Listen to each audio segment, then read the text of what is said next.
Two voice actors enter. Both voice actors leave because they're best friends. Welcome to the booth with Mark and Austin on the one place you can listen to it, the internet. And rolling. Hey everybody, welcome to this week's episode of The Booth. I'm Austin Lee Matthews. And I am Mark Allen Jr. And I'm the sweet baby brother, 30 under 30 media luminary Griffin McElroy. And he's not allowed to be here. But he broke in, and he's here now. So. As soon as I did that, I saw Mark's face just go like, oh fuck. He's been watching he's been watching Mabim Bam again. So yeah, hi, welcome to Inside the Voice Actor Booth. Inside the Voice Actor Booth, is that our new name? Booth. It's the Booth. The Booth. This week's episode, we're actually going to be doing something way different than the last time. This is more probably the format we're going to be going more or less moving forward. We might change it up if we have like a specific topic that we want to talk about for that particular week. But this week we're going to be taking questions that you, our fine, lovely viewers and followers, have submitted to us. Do they count as viewers if they're just watching still images of us on YouTube and mostly listening? Well, they would be viewing our faces because our faces are on that image. I'm so sorry. Yeah, you got to check your privilege at these. Yeah, I'm so sorry. Yeah. Okay. Well, would you like to read the first question? Sure. All right, our first question comes from, I'm hoping I'm saying this right, Meep27. The question was, truly, how hard is it to get going on a career? I've been interested for a while, and I've been told by people I'm good at it, but I don't know if I should.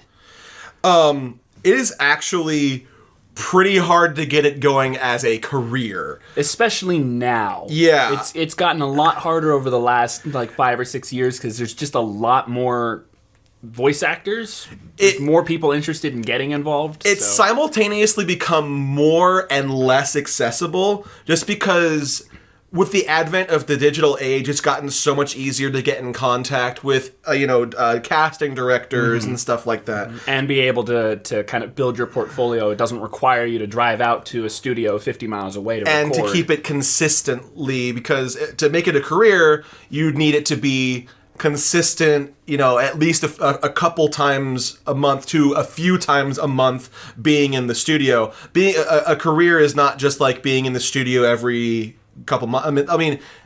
Thanks, Austin. Well, I'm just going to leave then since I don't have a career. I'm not saying that you don't have a career. I'm saying making it full time is what I mean. Yeah. There are ups and downs. Everybody has periods where there's no work. And then they have periods where they're working excessively to the point where they're having a hard time scheduling things. Yeah. But that's down the road. When it comes to getting started as a career, some of the first things that you need to do are all networking. Because your jobs that you get, the work that you're going to do, it's going to be given to you or you're going to have access given to those opportunities based on the people you know. The crux of pretty much any form of acting is that people are going to hire who they know. Because you're taking a lot of risks to put a project together and it's money is involved. So especially now with so many more people in the industry, I'm finding that a lot more directors and casting directors are kind of casting based on who they know or who they see more frequently. Yeah. And I know that I have kind of I've managed to get it going to where I've made it kind of my part-time job, mainly through semi-regular contact with my studio contacts, and after not every session, but after some sessions, I will send a thank you. I like to send thank you emails to keep in regular contact. I know that if I have a particularly good month, or even if I just have just a decent month of voiceover, I'll send a hey thank you for all the opportunities, even if they're just auditions or stuff like that. Right. I like to kind of I like to have that reputation of just being just a nice guy to work with and being very gracious of everything. And it's taken me over 8 years to get to where I am now. And it's not easy. You're going to have a lot of times where you're gonna feel like, is this the end? And it's not, especially if you've only been doing this for a couple years and you're having a difficult time finding work. It's not because it's over. It's because you've only been doing this a few years and you need to build up more experience and contacts and stuff like that. And I mean, I've been working for almost 10 years, and you're getting more work than I am. Yeah. Everybody has their own path. Everybody has their own journey. Yeah. Somebody might get a breakout role in their second year of doing voiceover, and they become this huge star, but that is not the average actor. That's a very rare case, and we hear about them a lot because they tend to be more public about it, but that should not be your expectation. And from what I've heard, for an actor to be considered a quote-unquote overnight success, overnight in the voiceover industry is typically like 10 years at least. Roughly, yeah. Roughly. It doesn't actually have there's no solid there's no point like solid this point. is where I became like, an overnight success. Yeah, typical like a fast moving voiceover career would probably be considered like you get like really the ball rolling within like 3 to 5 years. I'd say would be really quick. To put it in perspective, friend of the show, friend of mine, Kyle Hebert, he was a mentor of mine. I've kept in contact with him for several years. One of the things that he always told me, and I know he tells this to other people as well, he makes it a point to remind them that it took him 14 years doing voiceover before he booked Dragon Ball Z. That thing that kind of propelled his career that everyone remembers him as, Teen Gohan, the Dragon Ball Z announcer, the guy who always went, next time on Dragon Ball Z, that guy. It took him 14 years to book that job, and then he started getting work. Oh, yeah. And that was before, when work was much scarcer. Yeah, because even then, I'm sure, like, even with Dragon Ball Z, it was still probably just, like, he had to look for work. It wasn't always coming to him. Like, that, like, you have to look for work a lot of the time. I know that sometimes, like, work will come to me, but that's also because I have a lot of contacts, and I'm putting myself out there, not every day, but frequently enough that like even if I don't land an audition, I will have made a contact somehow somewhere. I still don't entirely know how I was found by my friends out in Japan, who I'm now doing stuff for Japanese to English learning and stuff like that over there. I don't know how they found me out there, but I'm just magic. So basically, the big, I think for most people, the biggest part of getting a career started is networking. Taking classes with casting directors is always a good idea because if you do something they like or you show interest in working with them, they may throw you something down the line. That's how I booked one of my first really big roles. Yeah. And that casting director still sends me stuff. And keep an eye out for legitimate opportunities that not just like hey, we're having open auditions like in my closet. I'm talking like stuff like Bang Zoom's open auditions, because that's how I kind of got my name out there to the casting directors. I did that several years in a row, and then I finally in 2014 ended up getting called back. Like Mark said, we all have our different ways of getting into the industry. No one person is going to get in the same way that the person before him did. Now, the one other thing that I want to say before we move on from this question is that location is a major part of this job. If you're, again, with the advent of technology, it's a little easier to record stuff from home wherever you are. But if you're really looking to make this a career, you're going to want to go where the work is. So if you're looking for commercial work, you're probably going to want to look at like Seattle, New York. I know Miami is starting to kind of pick up with commercial work a little bit. If you're looking for like animation and video games, you're going to want to do LA or Dallas, Texas, or Dallas is New York really sometimes. Dallas is really picking up in terms of it's like at first it was like maybe you could do some stuff out in Dallas, but Dallas is becoming like I'm seeing for character stuff. There's like the big three right now. There's LA, Dallas, and kind of New York. New York has really kind of fallen to the wayside in favor of commercial work. Yeah. But there's still a lot of the character stuff that was out in New York is coming out to Los Angeles. Right. I know that Pokemon recorded out there, and they're recording a lot more stuff out here now. That's not to say that they don't ever record out in There's still New some York. stuff that pops up. I think they record the main anime in New York. They do, still. yeah. But they'll record like Pokemon Origins and like any of like some of like the games that Some of the games have been that done have over here. yeah, I know that when they announced Pokemon Origins and Johnny Young Bosch and Lucian Dodge were announcing that they were in, and I was like, what the fuck? Okay. All right. So that was kind of a moment of maybe I have a shot at recording something for Pokemon eventually, but you know, dreams are dreams. Just don't let them be memes. Yes, exactly. Let's move on to our next question. I'll read this one. This is from, I'm so sorry, I've always had a difficult time figuring out the pronunciation of this. I'm assuming it's Laqueus or Laqueus or something like that. I just know that it has that your profile picture has a picture of Sissel from Ghost Trick doing my favorite dick in the box thing. And it's, have you ever accidentally blown out your voice or gotten laryngitis from doing voice work? Okay, my very first studio role I recorded for an anime called Kill la Kill. It's pretty popular, but I'm gonna talk about it as if people don't know about it, because I know that there's a lot of people who obviously don't know about it. It's an anime.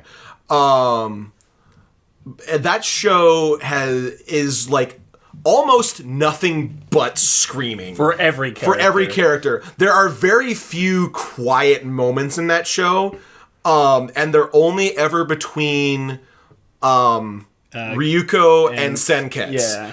Yeah. Between Erica Mendez and David Vincent. Everybody else, there's lots of over the top, like you have Gamagori who does like there's a Matoi, what are you doing? And stuff like that. Basically, every character's volume knob never dips below 6. Yeah, and especially for the background characters. In my very first voiceover roles, I did some Walla for the most yelly episodes possible, the Tri-City Raid episodes. And those are the episodes where it's this big all-out brawl between the 3 major academies and all of the clubs. And I was in almost all of the scenes that featured students from the clubs yelling at each other. And that was, I think, only about, a 2-hour session. I've done sessions where I've yelled probably more than that for 4 hours, but I did not pace myself. Mm-hmm. And because I think I was just so excited to be there. I'm just like, I'm gonna show what I can do, and I'm gonna be like so more over the top than everybody else. And I regretted it because after the session was done, I sounded a little bit like this. And then I was like, oh, cool, I have another session to record for next Wednesday. I hope that passes. And then I went out that night to celebrate, and we went to Coco's. And that was a bad idea because I got the worst food poisoning of my life. So not only was I having to drink tea and honey and boil water and put my head over a pot of boiling water and lemons to inhale that, I was also having violently ill. Well, let's just leave it at that. I was gonna quote the Futurama with the two-headed goat, the one that the violently puking goats. I will say it was like that, yeah. I've never gotten laryngitis from voiceover. Mm-hmm. It's more of a virus. You have to catch that from somebody else who has it. Yeah. But I have blown out my voice in the studio a couple of times. Mm-hmm. Similar to Austin's story, one of my first my first really involved sessions, I was part of a Walla group that was doing this really unique like blend of live action and Japanese animation between the Russian government and the Japanese government. It was I can't even really remember entirely what it was. It was like an alternate telling of some squadron of Russian soldiers during World War II who encountered zombies. In particular, Nazi zombies.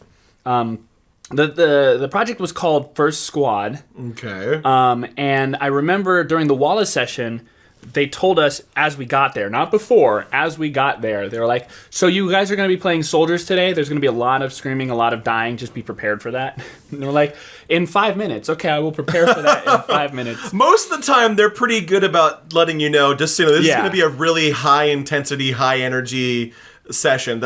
If you have something like that on the docket, they'll usually give you a little bit of a warning. They're pretty good about letting you know. This one in particular that was not the case.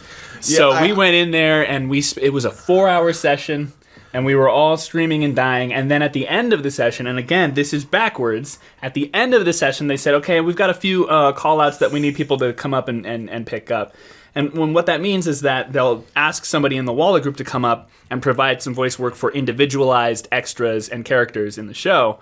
Typically, they'll do that first because those are the things that you really need to be like clear and stronger. Because if you're doing just Walla in the background, it doesn't necessarily have to be super crisp if you're in a group of people who are doing it. And I got called up, and my first ever like anime role, and I put this in quotation marks, was this guy who's standing up in front of the rest of the squadron, and they hear a bomb coming in, and his line was, "Incoming!"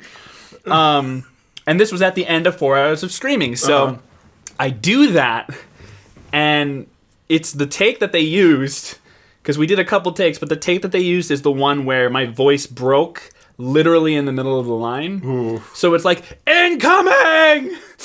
And after that, I had no voice for 3 days. I will say, it probably worked for the scene. Yeah. Oh yeah, it worked. It worked. But it's one of those things where when it happens frequently enough, or if you're a particularly loud person anyway, you're kind of used to using your voice till it's tired, you kind of learn, and your body learns how to recover from that more quickly. Oh, yeah. Like I had a session... Well, you also learn how to pace yourself a bit more. That is true. Yeah. But I had a session on Friday that kind of took a good chunk of my voice.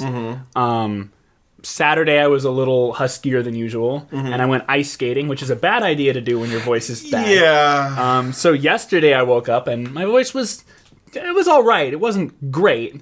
And then I spent the day recording a song, singing that. Yeah. But again, here I am today, and my sound voice fine. is not that bad. Yeah, you sound great. When you get used to using it a lot, and like you said, pacing yourself and knowing where your limits are, knowing when your voice is getting so tired that you need to stop, usually you can recover from particularly hectic and aggressive recording sessions. Yeah, the last few really high energy, high intensity video game roles I've recorded for that have gone on for like 4 hours, I don't know if it's just me pacing myself, or if I'm just building up the strength for it, because I had lots of like well, the first one was like all just like me shouting like announcements.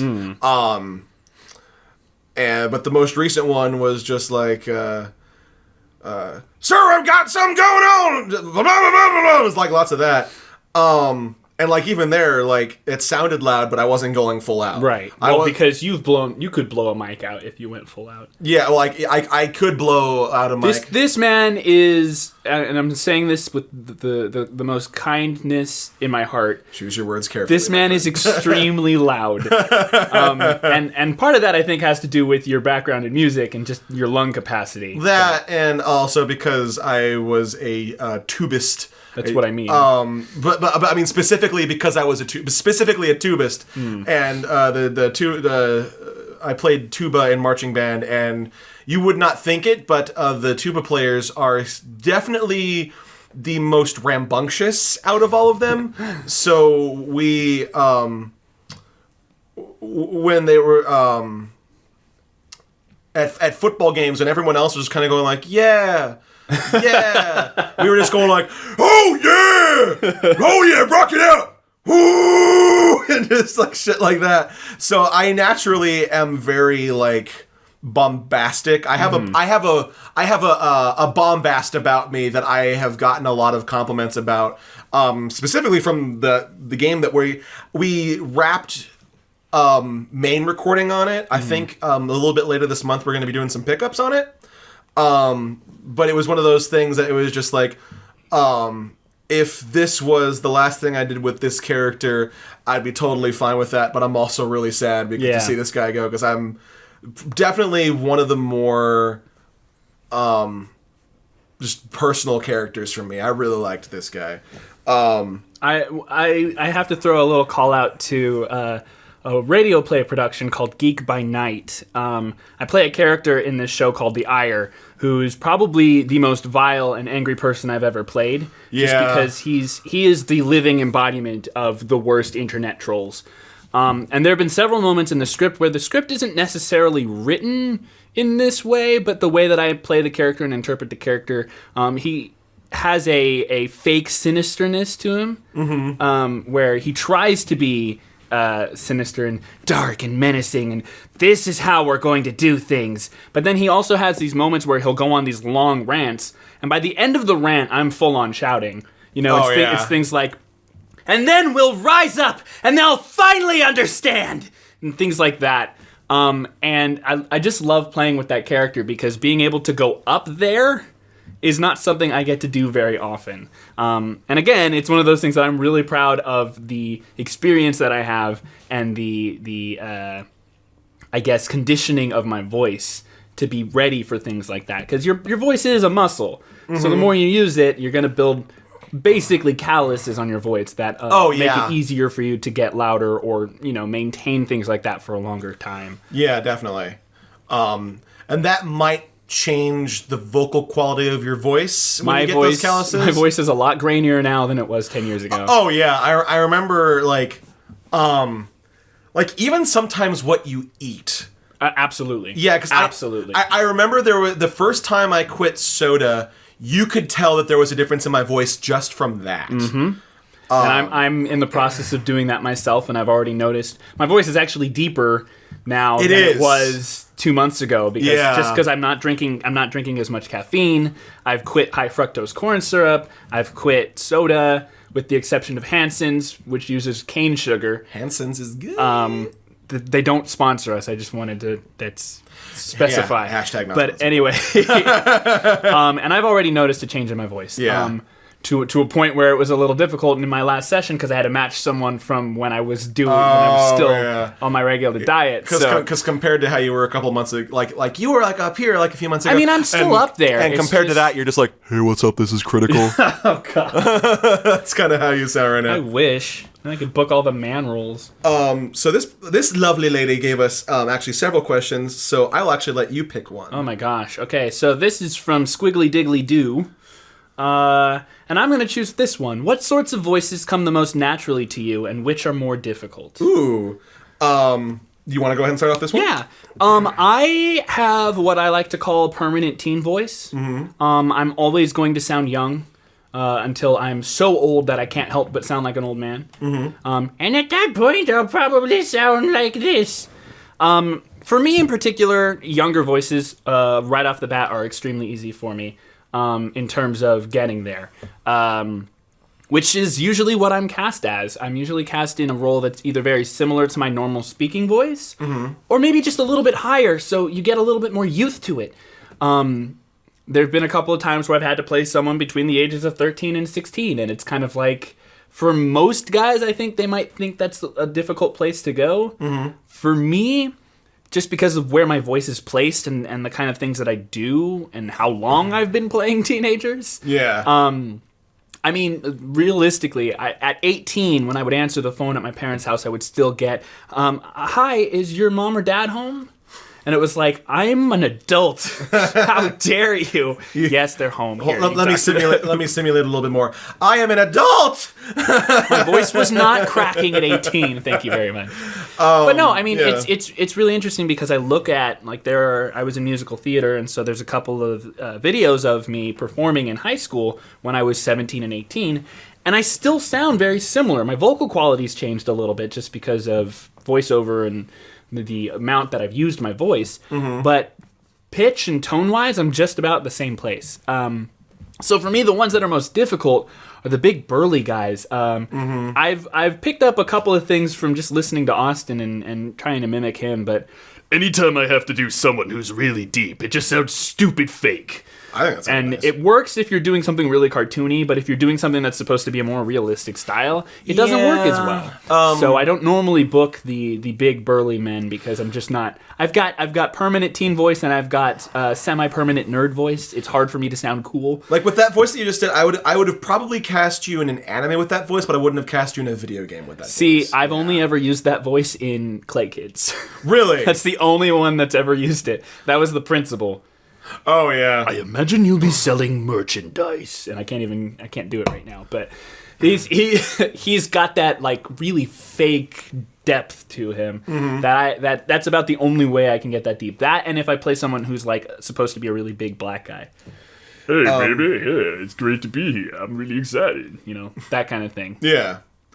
For me, the characters that come most naturally to me are kind of on the opposite spectrum. I'm really good at like the big bombastic guys. I actually just that video game I was recording for, big bombastic kind of a kind of if Falco was a cigar chomping Southern guy.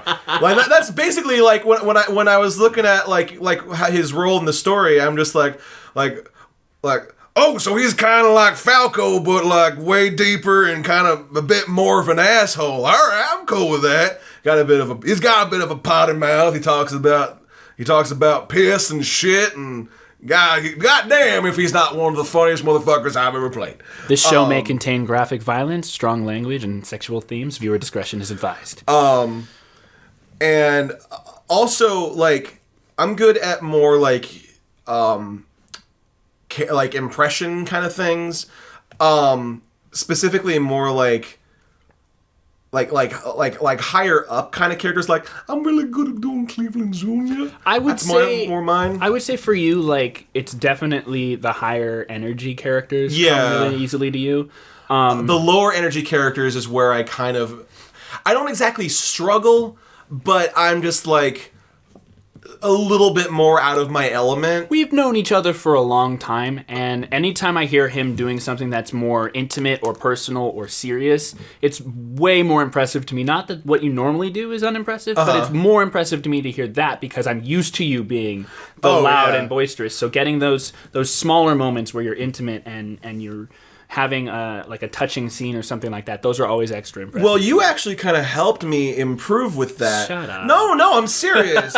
Because you helped me get out of myself with the audition for AX Idol. But with Mass Effect Protocol, that was a big step forward, especially an episode that we recorded for that's not out yet.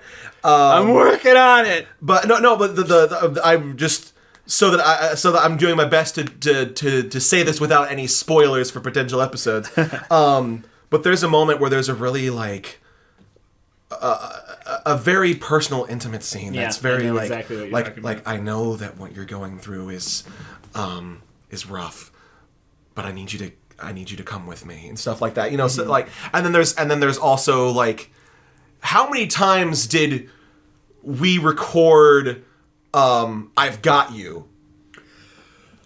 I want to say like 9 or 10. Yeah, because the line is I've got you, and the direction was it needs to be like you're saying I love you, and this is the only chance you're going to get to say it. And I'm glad you remember that. It's one of it's my been like 3 years. It's one of my favorite moments in the booth I've ever had. Mass Effect Protocol has many of my favorite like in booth moments. But I think you're just sucking up because you want more screen time. But when you kind of you put it in my head of okay, you can only say this once, and you're probably not going to get this chance again. You need to say it now, and that really pulled it out of me. Especially because my fiance was kind of out in the booth and I looked at them the whole time. And that kind of helped a little bit. And that really, that helped me a lot kind of to get in that mentality. And it's still not as easy for me to do as it is as bombastic characters, but I can do it now. Yeah. I know that even the bombastic character that I play in this video game has some more like, hey, I need to talk to you, like scenes More like that, serious moments. and it really I was able to kind of marry those two things together. And it was still a challenge for me. Yeah. So next question, we will go to, this one I know that you said that you had a definite answer for. Okay. This question is from Chibi Cookie, and it's any voice acting horror stories, like insane or creepy experiences that you've had with voice acting. I don't think I have any real answers for this. I know that you do, though. I have a couple, and the one that I always go up to, and this is by far the weirdest project / recording setup, and it was bizarre. Okay, so I worked on this movie that, as far as I know, is finished, but will never be distributed because this was years ago. I mean, I probably recorded for this in, I want to say 2008 or 2009. Oh, jeez. And the movie still hasn't come out. It's not been released on video. It was never going to be in theaters. It was like a direct-to-video kind of thing. And so, of course, because of that, you can't say what it is. Right, Yeah. because I don't know if, one, I don't know if it'll ever come out. And Yeah. two, I mean, I don't want to burn all my bridges. But Exactly. this particular session, I was told to go to a studio in a city where there aren't normally studios. And I thought, okay, well, that's interesting. Maybe it's like a startup studio or something. So I pull up, and it's in a residential neighborhood, and I'm like, oh, okay. Maybe somebody built a fancy studio in their house. Red flag number 1. Yeah. I was like, okay, all right. So I get there, and I call the number I was told to call, and they're like, oh, yeah, I'll be right out.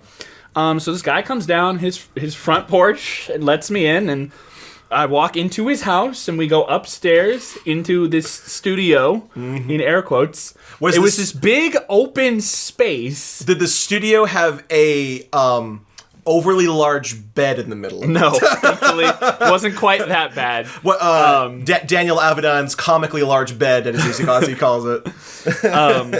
But it was like I want to say it was like a 12 by 30 foot room. Like, it was this long, wide room. In the middle against the back wall was this desk, a nice looking desk, some nice looking studio monitors, an IMAX screen, a secondary screen. It looked nice. It was a nice little studio setup. And in the corner of the room, not even in a booth, but like behind a curtain that had been installed on one of those, almost like twine that was stretched across the ceiling of the room. And from that was a curtain hanging down. And he was like, okay, so that's gonna be your recording space. And I walk over there. There's no sound treating on the wall. I mean, it's a carpeted room, but other than that, it's the curtain and the carpet. And that's the only thing treating this room. And as far as I knew, I was playing one character. I was like, okay, this is weird. The person who had cast me was there, but like on the other side of the room, just sitting down. And the guy who was also recording was directing. So I go in and I do my one character, and it was all well and fun and whatever. And then they're like, I mean, do you still have time? And I was like, I mean, yeah, I guess. I ended up doing 8 characters for this movie.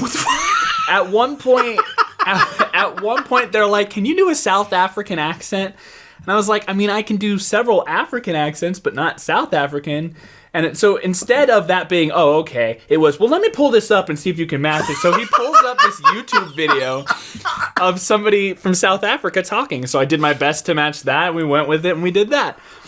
At the end of the session, I left and I couldn't leave because the street had been blocked off. Oh, God. By myriad fire trucks and police cars. Oh, good. And I actually, if anybody has ever seen my Daily Blabs, there's an episode where I talk about this particular incident, but a furniture store around the corner was on fire. And it was burning quite handily. What the heck? So I was stuck there for an extra hour. So basically I had to go back into the guy's house and watch the next person record while I waited for the fire trucks to pull all the hoses off the street and let me out. Oh my God. But the story doesn't end there because The end of this story is so good. the next day I get a phone call from the casting director saying, "Hey, I have the money for you, but I can't mail it to you. Can we meet somewhere to pick it up?" And I said, Red flag number 2. I said, "Yeah, sure. Where would you like to meet?" She gives me this address, and we end up in this back alley pretty close by to where this burning furniture store had been. Literally back alley. It's actually an alley. It's walled off on either side. There's a dead end at the end, so there's only one way out. It's night. I think it was like 8 o'clock at night. And so I pull up, and the minute I pull up, and I open my door, there's helicopters overhead, I'm hearing sirens left and right, and I'm just like, I'm gonna die today. I just did this session, and I'm about to have my kidney removed. And I meet her, and she hands me this unmarked envelope. Was it kidney shaped? No. Did she tell you to put a kidney in it? No, Okay. thankfully. She didn't even get out of her car. Like, she rolled down the window and she's like, "Mark!" And I'm like, "Oh, okay, this isn't creepy at all." And so I walk up to her car. She hands me the envelope. We exchange pleasantries. She drives off. I very, very sheepishly return to my car and get the hell out of there as soon as possible. I didn't even look in the envelope until I got home. And at which point I was like, okay, I got the money I was told I was going to get. But it was so sketch. So as far as we know, Charlie the Unicorn kept his kidneys this time. But that is the story that told me to look out for people who record in their own homes. And I have never had anything close to that, so I will not attempt to top that. I'm trying to remember who it was. I think it was Rachel Robinson. Somebody has this great story about a job that they found on Craigslist. Oh. That they never ended up going to do because they were talking with the guy through email, and he kept like asking, "Are you willing to do this? Are you willing to do this? Are you willing to do this?" And it kept getting weirder and weirder and weirder.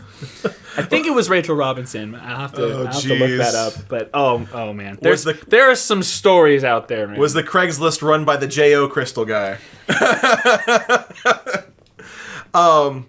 Let's go on to the next question. This is from my good friend Consuelo Doodles. And this is, how does one go about impersonating? Is it more copying vocal sound, or is it more about copying their cadence and tone, etc.?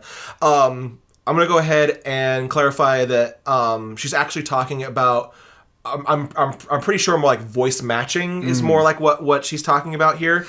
Because impersonating is not really part of voiceover. Yeah, because impersonating can even just go with like an Elvis impersonator. Right. And voice matching is more what she's talking about here. And ultimately the answer for this is yes. Yes to all of it. Yeah. Because you can sound like Christopher Walken, but if you don't have his entire cadence down, it's just going to sound like you're doing this kind of a voice. It's just going to sound like this kind of like this guy from New York. Right. But and if you overly exaggerate Christopher Walken, it's not going to get you a role. Right. It's all a matter of you have to really kind of get his vocal patterns down, because he has more than just that awkward pause. He has hills and valleys with his voice, because he doesn't just do this, he does this too. Yeah, he's got a little bit more to it. And a lot of voice matching is going to be if you're doing ADR for another actor. I was just going to say, I'm working on a project right now where I have to ADR some actors because the actors are no longer available to come and record and dub themselves. And one of the things that I needed people who could match them as closely as possible, because I have scenes where what they're saying is heard clearly and crisply and you can match that, and scenes where they didn't. So finding someone, one, who could fit the vocal print, but two, who could fit, like you said, the cadence and the mannerisms, and things like that. Another thing that you get is in things like providing dialogue for kids' toys that talk. Yeah, a lot of our friends have done that. Yeah. I know, Zach Hanks. was the Tom Hanks' brother? Yeah. Yeah. And he actually does. He's been doing voiceover for decades. Yeah. And for a while, I don't know if he still is, but for a while, he did all the Woody toys. Yeah, and if you see Woody in anything that's not the Toy Story movies, it's Zach. Right. It's just hilarious because they're brothers, but they don't actually sound alike. They sound kind of alike, but not If like... they're in the same room at the same time, you could tell they're brothers, but when you hear them separately, they could just be two guys who sound somewhat similar. Oh, yeah. And for years, when I was playing like the Toy Story 2 video game, I thought it was Tom Hanks. Mm-hmm. Because I was an idiot kid and I never got to the credits and I didn't bother to look at the credits. And I found out, wait a minute, there's another Hanks? Another thing that comes up sometimes is a lot of auditions will have vocal references. Mm-hmm. You want to be careful with those because they're not looking, unless they straight up say we want someone who sounds like Sidney Poitier. Yeah. They're not looking for exact Sidney Poitier. They're just looking for someone who can kind of mimic him and get those mannerisms down. I've only ever run into one audition where they wanted me to voice match. Thankfully, I got it. It was Dream Roll. I can't talk about. But for most of the session, I actually had to voice match this like legacy character. And then after that, they're just like, okay, now that you've done all the voice matching, the rest of it is your own forever. Right. And then after that, I was like, cool, I get to take the basics that they laid down and kind of do my own thing with it. And I still matched the tone and the cadence. Well, no, I was gonna say the vibe of the character, because there really wasn't. The character didn't really exactly have a cadence, so to speak. They had more of a vibe about them. They were just. I'm gonna argue with you and say everyone has a cadence. Well, okay, but everybody. I get what you mean. Yeah, it wasn't a specific like it had. It wasn't an iconic sound per se. Yeah, it was more of a like just okay. We want you to sound badass, right? And I'm like, all right, I can do that. There are two video games that are out that I can't really talk about, but if you look at my IMDb or my resume on my website, you'll see them right away. Mm-hmm. Where I had to voice match some pretty iconic characters. One of whom is actually very close to my age, which is it's difficult for me to voice match people who are of similar age and similar voice print, just because you have to fine tune it, otherwise bits of your own voice peek through. But I booked the role on a character I didn't think I sounded like, when I thought I was going to book on a character I did sound like.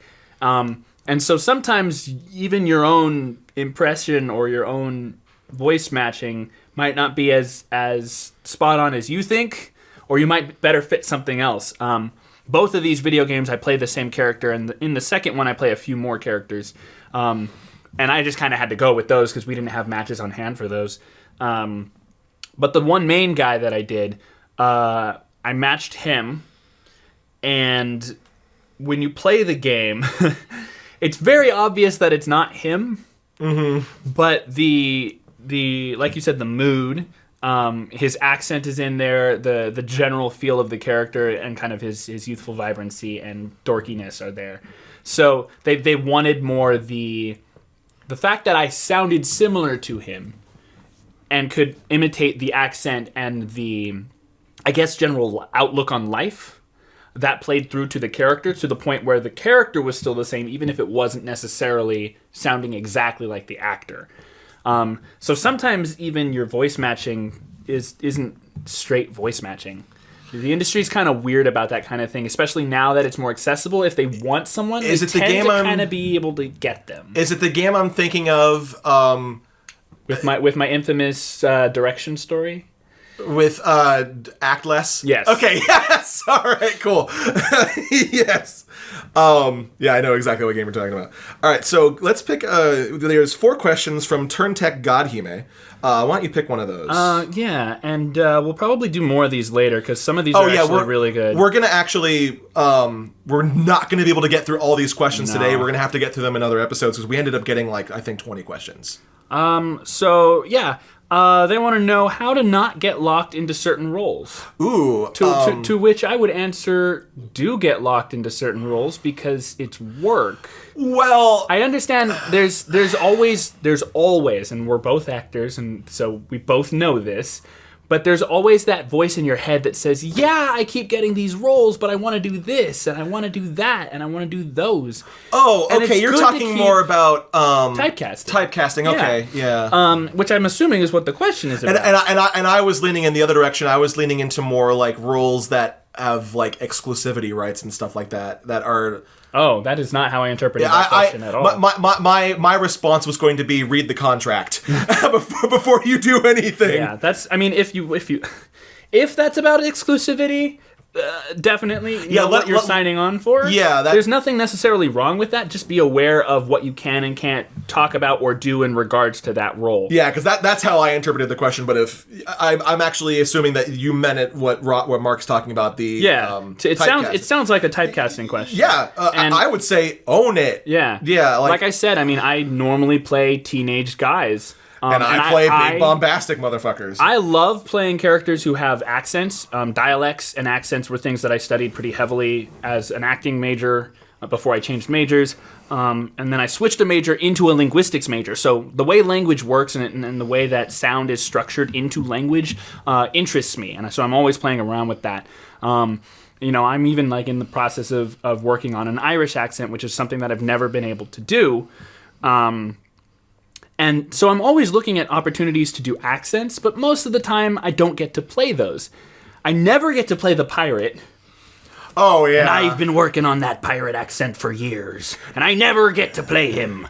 Because I just don't... Do you talk like a pirate day every year? No, well... Well, you have your talk like a Brit day every year. My talk like a Brit day, which is December 18th of every Trademark year. Mark Allen Jr., Yes. 2000 and whatever. I want to say it was 2007, I think. My friend Jared would know better. Met. All right. Well, yeah, I know. I've been doing it for years. You have. Actually, this might be the 10th anniversary. Might have to do something special for that. But basically, just to tangent a little bit, on that day, back whenever, during the it was the LA Auto Show. My friend and I were attending, and I was able to convince a showroom floor girl that I was from Liverpool. Granted, I was doing the worst Liverpool accent ever, but I was able to convince her. And so, kind of to like pat myself on the back and celebrate that every year, I spend 24 hours doing a British accent. And I kind of change the region each year, so I try to do something a little different. At my day job, I've managed to convince people I'm from Australia. Good luck with that. Yeah, I've done it. I've managed to. Really? I've managed to convince Australians that I'm from Australia, and they're like, "Oh, what part of Australia are you from?" I'm just like Brea, and then and then they're just like, "Where'd your accent go?" I'm just like, I'm like, "What accent?" They're just like, "You had an accent." I'm like, "No, I didn't." And it's like, "Oh my god, you're awesome." That's another fun thing.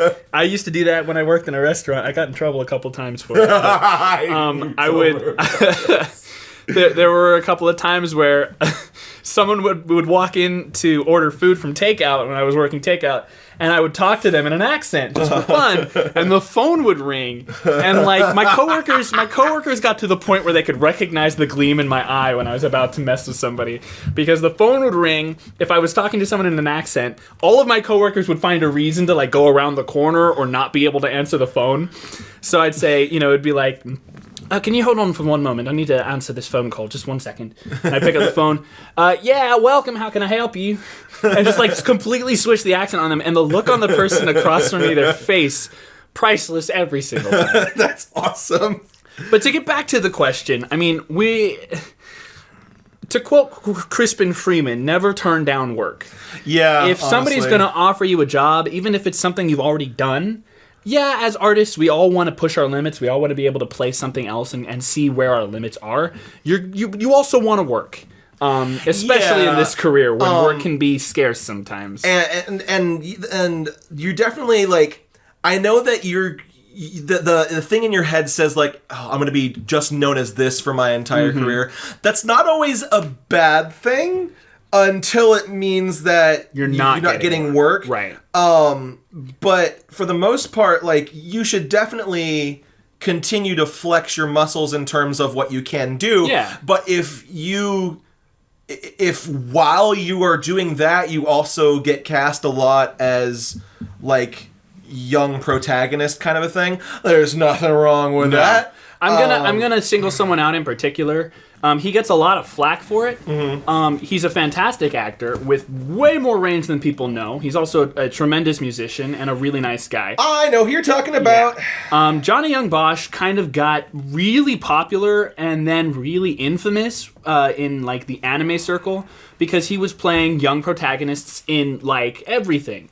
And it was because his voice and his particular sound played well to those characters. So the casting directors who said, this is going to make our project sound good, he's got exactly the voice we're looking for, would cast him in it. And then that would happen like 7, 8, 9, 10 times in a 3-month time span. So then all those projects that he worked on all released at the same time. Yeah. So everyone was going, oh man, Johnny Young Bosch is in everything. Oh, it's Johnny Young Bosch again? Man, it's Johnny Young Bosch again. But he does that character very well. Yeah. Yuri Lowenthal had the same thing going for him for a while. Johnny Young Bosch, Yuri Lowenthal. Oh gosh, what's his name? Sam Riegel. Oh yes, him. But there's another one. He's got another kind of like one of the things that like I do. Newer guy? No, he's not a newer guy. Oh god, it's not Pappenbrook. It's not. Frick, what's his name? He's another anime voice actor. He does a lot of like, he was Greed in Full Metal Alchemist. I have no idea. Fuck, what's his name? I want to help you, but I can't. Oh, it's like Todd Haberkorn? That's it! Todd Haberkorn! Okay. That guy! I'm like, that guy I'm competing with roles with for... I heard a T, and I was like, maybe it's Todd. Like, Todd Haberkorn, there we go. I mean, so that happens a lot. Yeah. And sometimes fans react to it poorly. I'd love that to happen to me, personally. Yeah, me too. Sometimes fans react to it poorly, but it's because they don't generally understand that the directors and producers are looking to make their project the best it can be. And they don't care necessarily if you recognize who's playing that character as long as it sounds like that character. Play to your strengths. Well, yeah, honestly. And then like you said, if you're still practicing other things and you're taking other classes or you're doing other work, trying to build your repertoire so that people can hear other things that you can do, you can always feel confident in submitting those auditions as well. If you're only booking these the roles that sound this good or that sound this way, that means you're good at it. Yeah. That's the ultimate compliment in your ability in that range. And you should definitely... That said, you should still keep looking for other stuff, but never turn that down. Nope. It's if you're looking to build this into a career, you're not going to make it a career if you turn down roles that you're good at. Nope. Because you got to play, like I said, I'm going to say it again, you play to your strengths. Yes. I think we have time for one more question. I think we got through a decent amount today. We did, and again, if we didn't answer your question today, we will get to it on our next session. Yeah, maybe we'll aim for not next week, but a couple, maybe 2 or 3 weeks. 2 weeks. We'll see. This is not going to be a really scheduled podcast because we found that when we do that, we burn out really quickly. Yeah, we really do. But I believe I read the last one. So did you? Did I? I'm not sure. It doesn't matter. Well, anyway. Okay. I do not know how to pronounce that person's name. So Retz of Nora, maybe? I'm pretty sure. I just know that your avatar is Sheldon from My Life as a Teenage Robot, which props to you for that. I love that show. And this is a little bit of an in-depth question. So it's an in-depth question with a good, relatively easy answer with a good punchline. I should say. I have many years of acting experience, and I've decided... Can you tell I can read for a living? I have decided to pursue VA as my career. Getting the resources I need to do this has been difficult, so I need to know where I should focus my efforts first. Voice lessons, demo production, or finding an agent. Shall we say it on 3? 1, 2, 3. Voice lessons. Absolutely. In fact, the way that you structured that question is exactly the order in which you should approach that. Yes. To put it in perspective again... I have been doing this for almost a decade. I don't have an agent yet. Yeah, I'm working on getting one this year, but I had to make sure that 1, I was ready for it. 2, that I was competitive in the markets that agents are looking for. And 3, that personally, I could handle it, because I had some pretty traumatic stuff happen a couple years back that's taken me a lot of time to get over. So I had to be ready to kind of take control of my life again and really put myself into a place where I can pursue an agent and finally finding representation for what I do. Yeah. But the voice lessons are really where you're going to want to start, because even with acting lesson or with acting experience, you need to learn mic etiquette, you need to learn how auditions are run, you need to learn how you sound in a recording, because it's not going to sound the same as what you hear when you talk. So you have to know where your voice is. You need to learn your voice print, your voice strengths, the characters that you're going to book. Learn to take direction, because a director is going to want to find an actor who can be directed. There's a lot of directors who are going to look for actors who they don't need to direct, but a lot of most directors are going to look for actors that they can direct. I will say 99% of directors are going to look for actors that they can direct. I would say out of the few things that I would say I do well in this industry, taking direction is the one that I think I'm known for. Yeah. I think I've worked with a lot of directors who say they appreciate my ability to take direction, or they'll compliment me when they give me a direction and I switch it. I've gotten that bit too. Yeah. That's hard. Because it really is. You hear in your head the way a line is supposed to be said, and when the director tells you that's not the way we want it, it can be really difficult to switch your mind to what they're looking for rather than what you want to do. And I've been pretty good in a lot of my sessions at being kind of like the one take guy, but if they need more than one take, I'm very good at being directed. Having directed you, I will agree. Yeah, thank you. And I have had some sessions where I can clearly tell that the director wants to do as little direction as possible. Yep. There are some directors who are very hands-off. They're just kind of like, okay, you do you. Yeah, like especially for a lot of like mobile games, specifically like the collectathon mobile games. There'll be a lot of hands-off. Because it's a lot of call-outs. Right. And it's lots of characters that you only hear this one line from them, and you may hear it over and over and over and over again, but it's never going to be like this super like. It's not a catchphrase. It's technically their catchphrase because it's their one line. Exactly. But yeah. But it's not going to be like a acted line. It's going to be a acted line, like one of those. Sometimes, yeah. And like there'll be like, I'll say a line as like, insert character from X mobile game here, and the director will be like, all right, cool, how was that, to their liaison in whatever country they're in, and then they'll go like, okay, can we just get one a little bit younger, just for reference, and they'll give me like no direction other than that. Right. Or sometimes they'll just say, that was great, we need one more for safety, which just means in case there's a technical problem, they'd like to have two copies of the exactly. line. And that's most of the time you're just gonna for most one take lines, they're gonna get a safety just in case. I'm gonna tie this into a question we had earlier as well, and I'm gonna say that taking those voice lessons is gonna help you find work too, because a lot of it is gonna be with directors or people who work in casting. There's a shift. We're kind of coming to the end of it right now, but there's been a shift within the last 3 or 4 years where a lot of old school voice actors are moving into casting direction and directing. And so while some of them offered coaching or voice classes or workshops before, they're now moving into direction. So they're taking people who they've workshopped with, or taking people that they've had on one-on-one sessions, and finding opportunities for those people because they remember them. So taking the opportunity to take classes with people who either already are directing or maybe interested in directing, that's always a good idea, because, and it sounds a little like you're just using them, but it's part of networking. Yeah. They're going to remember you later on, and so they might have work for you. I had a very good experience recently with a director who does not normally work with the studio that I work with. They usually work on more union stuff and big games. Big games. I'm not going to I'm not going to name them because I don't want to be killed by the snipers who are waiting outside. Yeah, I don't want to. I don't want to name drop, and B, I don't want to break NDA. Right.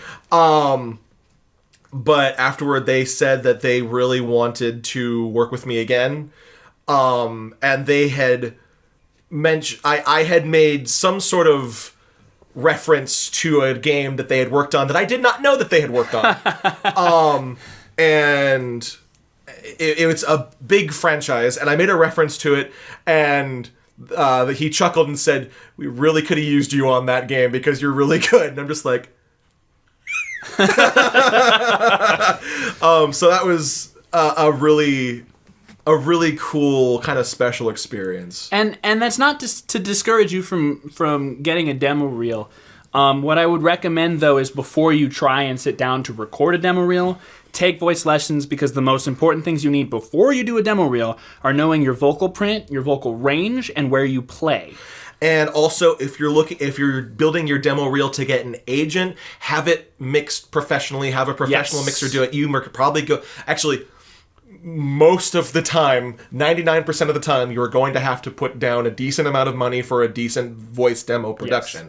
Yes. And if you're looking for an agent in particular with this demo reel, you need to make sure you have a commercial reel first. Yes. Because even if you want to do animation, having an animation reel is great, but an agent wants to hear your commercial reel because commercials are where the money is, and that's where agents make their money. And I need to currently update my commercial reel a bit.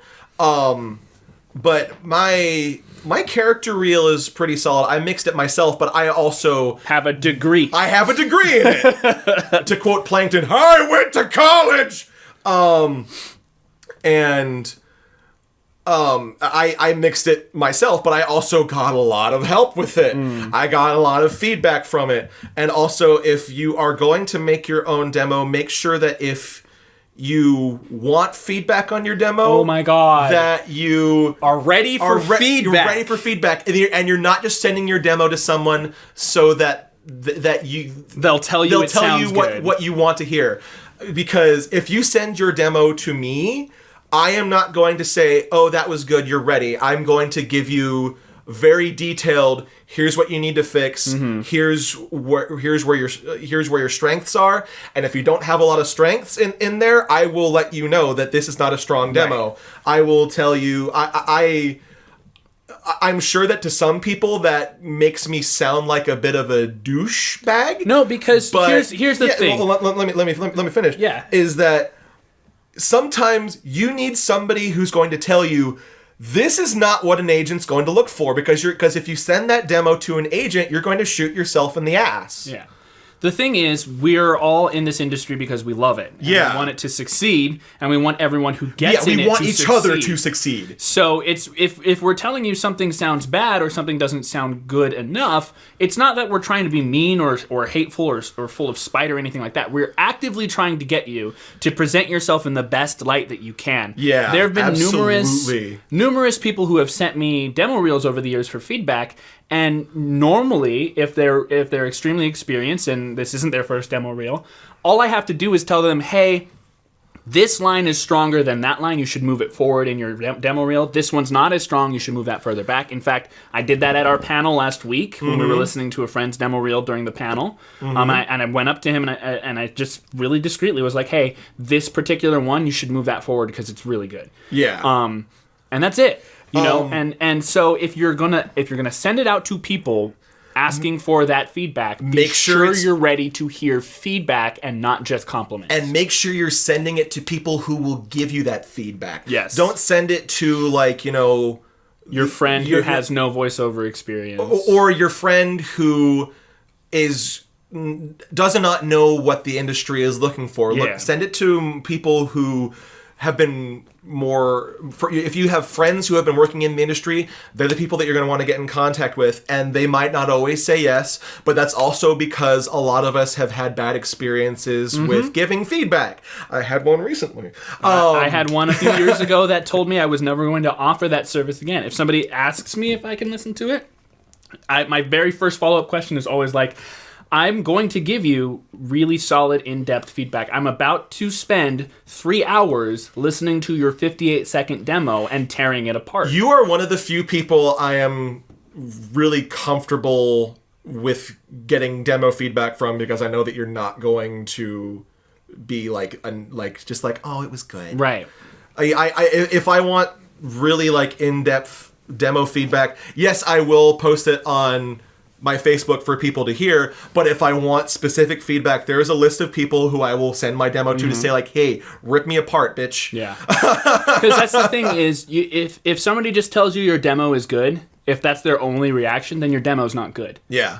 There have been a couple of times where I've heard something that absolutely blew me away, and I would say, hey, this one right here, this is gold. I would even start with this because this is the strongest thing you have. But it's never just going to be like, this was good. Yeah. I pour a lot of time and energy into feedback on demo reels. So and I know that if you're not, and that's the biggest problem when you send feedback and then people react harshly with like, especially if they're like, I wanted some feedback before I send this to an agent, and you tell them not to send it to an agent, and they say, well, I'm going to send it anyway, or I already sent it. That is the biggest slap in the face, because I just spent 3 hours going through all of this to help you out, and you're telling me that, 1, you don't value my opinion or feedback, and 2, you were just going to do it anyway, so why did I waste the 3 hours of my life? Yeah. So if you're going to do that, just be sure you're ready for constructive feedback that's going to be aimed to making you better or help you present yourself in a better light. Yeah, and I know that like even my demo, like I'm really proud of my character demo. I'm pretty sure that if I send that demo to an agent, I'm gonna have to like at least rearrange some stuff in there. I might. There's a few things I might want to take out and a few things I might want to add, but I think mostly what that demo might need is like some rearrangement. I think there's a couple of. I think your opening and your ending are strong, and I think there's just some bits in the middle that could be flipped around a little bit. Yeah, the reason I ended with the one that I did and I didn't put it near the front is because it's a good note to leave on because it's got such a punch. It's got such a this is an end. Yes. We could literally do an entire episode on demo reels and demo reel production and placement and what people are looking for and on all that. We may do that. Yeah, we might. Now that we've talked about it, we might have to. The short answer to your question is focus on voice lessons first. Yeah, because you said that the answer absolutely. Yeah, I had lost track of the question. I was going back to the one that was the answer was yes. Right. But yeah, no. Yeah, that's basically it. As we might talk more about that in the future. I think we probably will. But for now, yes, definitely focus on getting some acting classes if you're.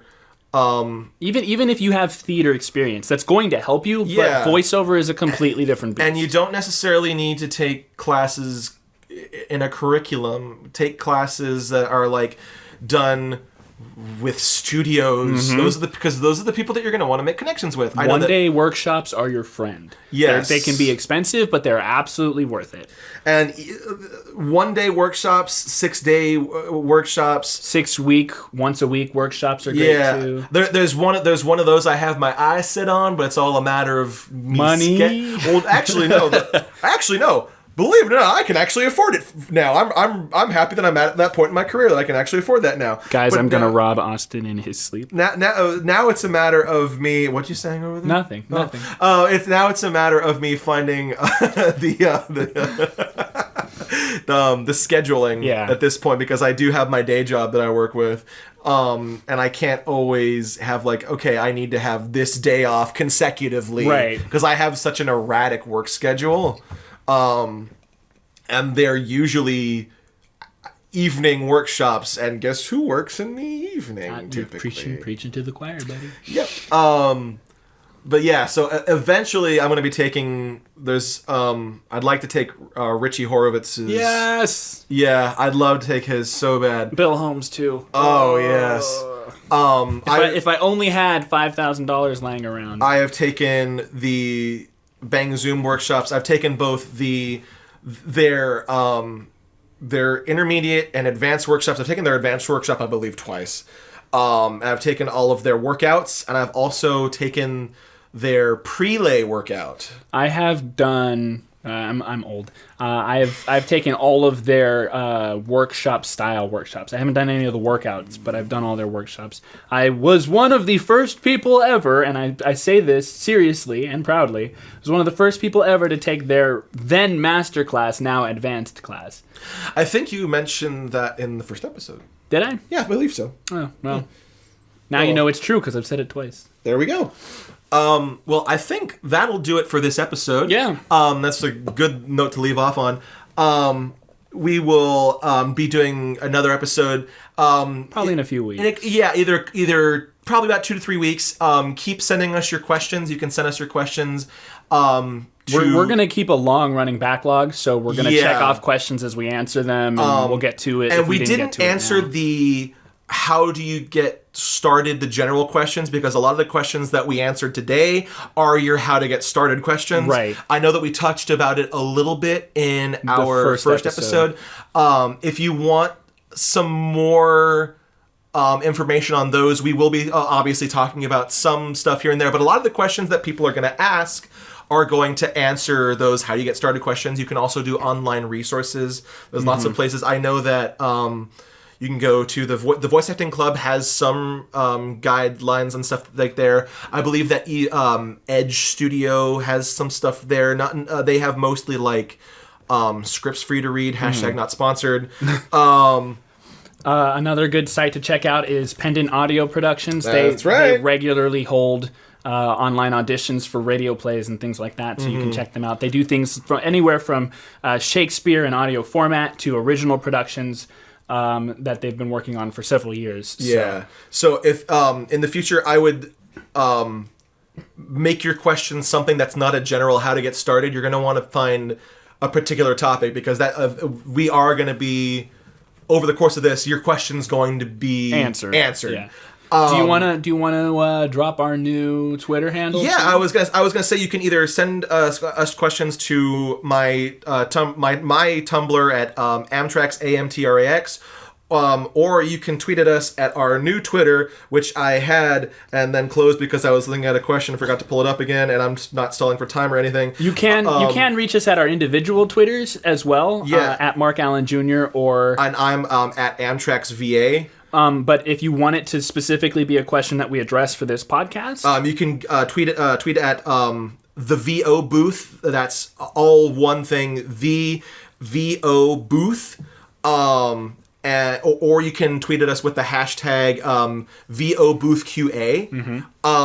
And we will be taking a look. We'll be keeping an eye on that hashtag. We'll be keeping an eye on that Twitter. And there might be some questions that we think might not warrant full discussion in the show, and we'll answer those probably directly in a tweet or a DM or something. Yeah, and please don't ask us to critique your demo on the show. We will not. We'll just either we won't, or if we do, it will be privately. That's something that we'd probably. I'm not in the business of publicly critiquing people's demo reels. Yeah, that needs to be a private experience. Absolutely.